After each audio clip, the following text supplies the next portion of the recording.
30শে August সকাল 6:30 আমরা গোয়ালিয়রের midway hotel থেকে চেক আউট করছি। এই লা পিনো পিৎজা আর পিৎজা হাটের নিচে হচ্ছে আমাদের দোকান। আর এই হচ্ছে এখনও সকাল কিন্তু হয়নি, আর চারিদিক কুয়াশায় ঘেরা।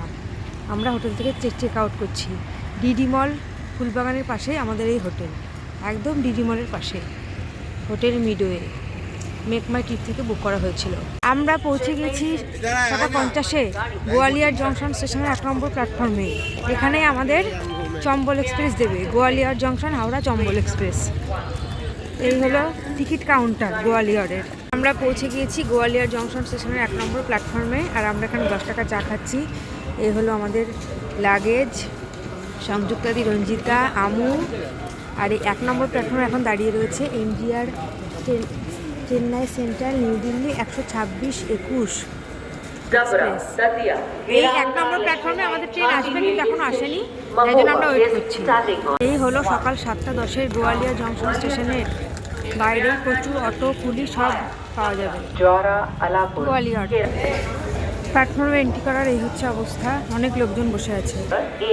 গোয়ালিয়র জংশন স্টেশনের 1 নম্বর প্ল্যাটফর্মে দাঁড়িয়ে রয়েছে 124-22 লালগোয়া অমৃতসর এক্সপ্রেস।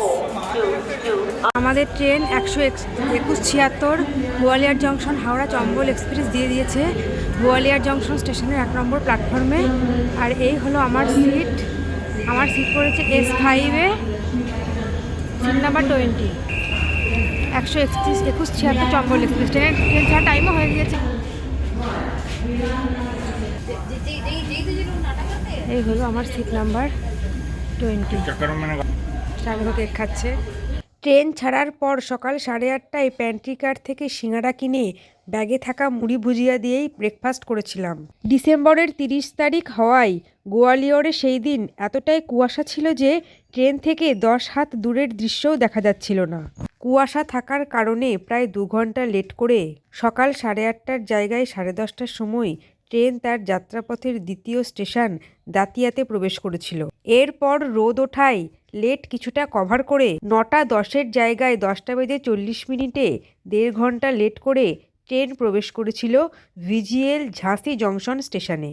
আর ঝাঁসি ছাড়ার পরেই ট্রেন থেকে দেখা বাইরের দৃশ্যটা ছিল কিছুটা এইরকম। আবারও 2 ঘন্টা লেট করে 9:36-এর জায়গায় 11:35 ট্রেন প্রবেশ করেছিল বারুয়া সাগর স্টেশনের 1 নম্বর প্ল্যাটফর্মে। লেট কিছুটা কভার করে 9:49-এর জায়গায় 12:20 1.5 ঘন্টা লেটে ট্রেন প্রবেশ করেছিল নিওয়ারি স্টেশনের 2 নম্বর প্ল্যাটফর্মে। নিওয়ারি ছাড়ার পরেই ধানক্ষেত সহ দূরে ছোট টিলা টাইপের পাহাড় দেখা যাচ্ছিল। ট্রেনে বসে এইসব দৃশ্য দেখতে সত্যিই আমার খুব ভালো লাগে। 2 ঘন্টা লেট করে ট্রেন প্রবেশ করলো মাওরানীপুর স্টেশনে।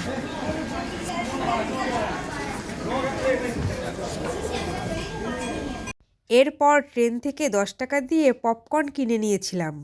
বেলা 11টার জায়গায় দুপুর 1টার সময় প্রায় 2 ঘন্টা লেট করে ট্রেন প্রবেশ করেছিল কুলপাহাড় স্টেশনের 1 নম্বর প্ল্যাটফর্মে। আর এই ছিল কুলপাহাড় স্টেশন চত্বর। এরপর আবারও 2 ঘন্টা লেট করে 11:30টার জায়গায় দুপুর 1:30টার সময় ট্রেন প্রবেশ করেছিল মাহোবা জংশন স্টেশনে। আর এই চম্বল এক্সপ্রেসে কিন্তু প্যান্ট্রি কারের সুবিধা নেই, তাই ট্রেনে খাবার বিক্রি করতে ওঠা এক ভদ্রলোকের কাছ থেকে লাঞ্চ কিনে নিয়েছিলাম। মেনুতে ছিল ভাত, ডাল, স্যালাড, রুটি, ডিমের কারি। দাম পড়েছিল 160 টাকা।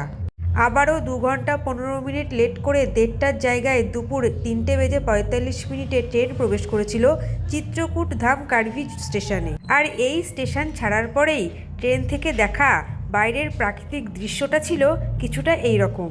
গোয়ালিয়র জংশন থেকে হাওড়া পর্যন্ত আমাদের এই পুরো যাত্রাপথে ট্রেন কিন্তু লেটেই চলছিল। এই ট্রেনে স্লিপার ক্লাসে আমার টিকিট ছিল, ভাড়া পড়েছিল 595 টাকা। এছাড়া 3A, 2A ও এসি ফার্স্ট ক্লাসে এই ট্রেনের ভাড়া যথাক্রমে 1560, 2225 ও 3775 টাকা। ট্রেন মানিকপুর জংশন ঢোকার আগে বাইরের প্রাকৃতিক দৃশ্যটা ছিল কিছুটা এই রকম। 2 ঘন্টা লেট করে ট্রেন মানিকপুর জংশন প্রবেশ করলো। মানিকপুর জংশনে দেখা হলো হজরত নিজামুদ্দিন মানিকপুর সম্পর্ক্রান্তি এক্সপ্রেস। 1 ঘন্টা 50 মিনিট লেট করে 4:35-এর জায়গায় 6:25 ট্রেন প্রবেশ করছে প্রয়াগরাজ চাকৌরি জংশনে। ট্রেন প্রবেশ করলো প্রয়াগরাজ স্টকহোম জংশনের 2 নম্বর প্ল্যাটফর্মে। এই হলো 2 নম্বর প্ল্যাটফর্ম। সামোসা 30 টাকা। প্রয়াগরাজ চাকুরি ছাড়ছে। 1 ঘন্টা 50 মিনিট লেট করে ট্রেন প্রবেশ করলো মির্জাপুর স্টেশনে 2 নম্বর প্ল্যাটফর্মে। 1 ঘন্টা 40 মিনিট লেট করে ট্রেন প্রবেশ করেছে চুনার জংশন স্টেশনে। এই হলো চুনার জংশন স্টেশন। লেট কিছুটা কভার করে 1 ঘন্টা লেট করে ট্রেন পণ্ডিত দীনদয়াল ঢুকেছিল, আর এখান থেকেই আমাদের রাত্রের ডিনার উঠেছিল। আমাদের বাড়ি পৌঁছানোর কথা ছিল 31শে ডিসেম্বর সকালে, কিন্তু সেদিনের সমস্ত প্ল্যান বানচাল করে দিয়ে 5টা 12-র জায়গায় 8টা বেজে 15 মিনিটে প্রায় 3 ঘন্টা লেট করে ট্রেন বর্ধমান পৌঁছেছিল। ফলস্বরূপ আমি 5টা 15 ও 7টা 25-এর বর্ধমান কাটোয়া লোকাল না পেয়ে 9টা 35-এর বর্ধমান কাটোয়া লোকাল ধরে কাটোয়া পৌঁছে আবারও 1 ঘন্টা বসে থেকে দুপুর 12টার কাটোয়া আজিমগঞ্জ প্যাসেঞ্জার ধরে অনেক কষ্টে বাড়ি পৌঁছেছিলাম। একটা দূরপাল্লার ট্রেন 3 ঘন্টা লেট করলে যাত্রীদেরকে যে কত সমস্যায় পড়তে হয় তা সেদিন হাড়ে হাড়ে বুঝেছিলাম। যাই হোক, মধ্যপ্রদেশ ট্যুর গাইড নিয়ে খুব তাড়াতাড়ি দেখা হচ্ছে পরের ভিডিওতে। ততক্ষণ পর্যন্ত সকলে সুস্থ থেকো, ভালো থেকো, সঙ্গে থেকো। টাটা।